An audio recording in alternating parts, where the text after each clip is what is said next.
ନୟାଗଡ଼ ଓଡ଼ିଶାର ଏକ ସୁନ୍ଦର ଜିଲ୍ଲା। ଏହା ରାଜ୍ୟର କେନ୍ଦ୍ର ଭାଗରେ ଅବସ୍ଥିତ।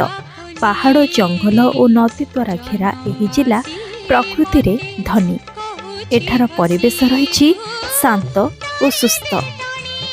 ଏହି ଜିଲ୍ଲାରେ ରହିଛି ଅନେକ ପ୍ରମୁଖ ପର୍ଯ୍ୟଟନ ସ୍ଥଳୀ, ଯାହା ଲୋକମାନଙ୍କୁ ନିଜ ଆଡ଼କୁ ଆକର୍ଷିତ କରିଥାଏ। ନୟାଗଡ଼ର ଅଧିକାଂଶ ଲୋକ କୃଷି ଉପରେ ନିର୍ଭର କରନ୍ତି। ନୟାଗଡ଼ର ଛେନାପୋଡ଼ ପାଟିକୁ ଲାଗେ ଭାରି ସୁଆଦିଆ। ସଂସ୍କୃତି, ପରମ୍ପରା ଓ ସରଳ ଜୀବନଶୈଳୀ ନୟାଗଡ଼ ଜିଲ୍ଲାକୁ ଓଡ଼ିଶାର ଏକ ସ୍ୱତନ୍ତ୍ର ପରିଚୟ ଦେଇଛି। ନୟାଗଡ଼ର ପୁରାତନ ନାମ ହେଉଛି ବାଘୁଆ ନୟାଗଡ଼। ଆଉ ଏହି ବାଘୁଆ ନୟାଗଡ଼ ବିଷୟରେ ଯଦି ଆପଣ ସବୁକିଛି ଡିଟେଲରେ ଜାଣିବାକୁ ଚାହୁଁଛନ୍ତି, ତାହେଲେ ମୁଁ ଏହାର ଏକ ଲଙ୍ଗ ଭିଡ଼ିଓ ତଳେ ଟ୍ୟାଗ୍ କରିଦେଇଛି। ଜଲ୍ଦି ଏହି ଭିଡ଼ିଓକୁ ଦେଖି ନିଅନ୍ତୁ। ଏଥିରେ ଅଛି ନୟାଗଡ଼ର ସମ୍ପୂର୍ଣ୍ଣ ଇତିହାସ ସହିତ ଅନେକ କିଛି ବିଷୟ। ତେଣୁ ଆଉ ବେଶୀ ଡେରି ନକରି ଜଲ୍ଦି ଯାଇ ଭିଡ଼ିଓ ଦେଖି ନିଅନ୍ତୁ।